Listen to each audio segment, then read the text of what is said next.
And now, as promised, let's return to the destruction of the Russian Shadow Fleet. It all started with the tankers Bella, also known as Mariner and Sofia.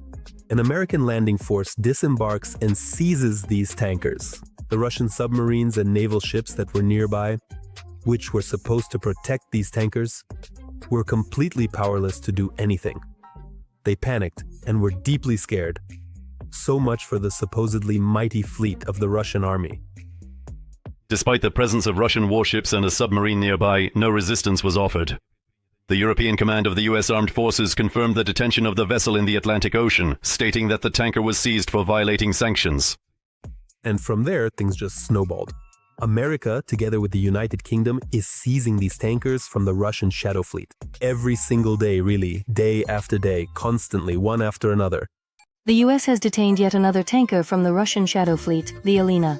The tanker was transporting Russian oil and was involved in exporting oil and petroleum products from ports in the Baltic and Black Seas. So, let's figure out what the collapse of the Russian Federation's Shadow Fleet actually means. Well, first of all, Russian oil. Oil is not for an empire anymore. That's it, goodbye. Russia's oil and gas revenues have plummeted to their lowest level since the pandemic. Just like that. Where's the money? Where's the money, Zin? And the money is gone. There won't be any more in Russia, and Russia will also have much less weaponry for its war against Ukraine. The army has been left without weapons. A crucial route has been attacked. A civilian cargo ship or actually a warship. A vessel traveling the Iran-Russia route has sunk in the Caspian Sea. And yes, this is the very corridor that investigations have called the likely maritime line of weapon supplies to the Russian Federation. And in general, I want to tell you that these strikes on the tankers of Russia's Shadow Fleet have caused a stir around the world. There's even an uproar in Kazakhstan, among others. The day before, the ships were hit by drone strikes. The origin of the drones is not officially specified. The Delta Harmony and Matilda tankers were attacked. The ships sail under the flags of different countries, and at least one of them was preparing to load Kazakh oil from the CPC pipeline. And so, the president of Kazakhstan, Tokayev, immediately responded to this event, to this strike. After the attack by unidentified drones in the Black Sea on tankers involved in transporting Kazakhstan's oil exports, Astana called on Europe and the US to take measures to ensure the safety of shipments. Well, let me put it this way. Of course, we all know about the president's excellent physical shape. Tokayev.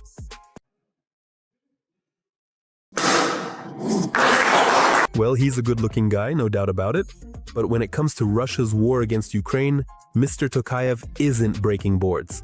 No, what he does is this. Here's what I mean.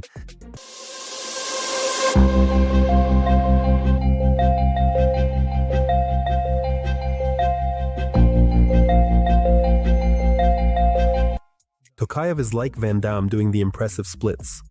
Except instead of two massive trucks, it's Russia and Ukraine. Kazakhstan, or more precisely, its leader, is of course against Russian aggression. Neither the island of Taiwan, nor Kosovo, nor South Abkhazia, nor South Ossetia, nor the region of Abkhazia. And quite apparently, this diplomatic principle will also be applied to those various quasi-state territories which, in our own professional view, include Luhansk and Donetsk. No, this is absolutely certain. That's wonderful. But at the same time, Kasim-Jomart Kemalovic, for some reason, is dissatisfied that Ukrainian drones are enforcing sanctions and preventing the transport of Russian oil or oil for Russians. But when it comes to shelling or the genocide of Ukrainians, Tokayev for some reason tactfully keeps silent. But he regularly sings praises to Putin. So how does that happen? It's really a split. I would first of all like to express my heartfelt gratitude for the exceptionally warm welcome, literally from the very first minutes in historic Moscow on this sacred land. And on the other hand, there's another interesting point. And here I want to ask your opinion. Please write your thoughts in the comments below. Look, on December 28th, 2025, Putin holds a closed meeting in the Kremlin with the first president of Kazakhstan, Nursultan Nazarbayev. And already the very next day after this meeting in Astana, here's what's being proposed. In Kazakhstan, they propose to restrict Nazarbayev from leaving the country. Is that a coincidence? Well, hardly. Friends, subscribers from Kazakhstan, please write in the comments what all this means. You'll find out. Nothing is clear, but it's very interesting. This is a deeply profound tragedy for their sovereign leader.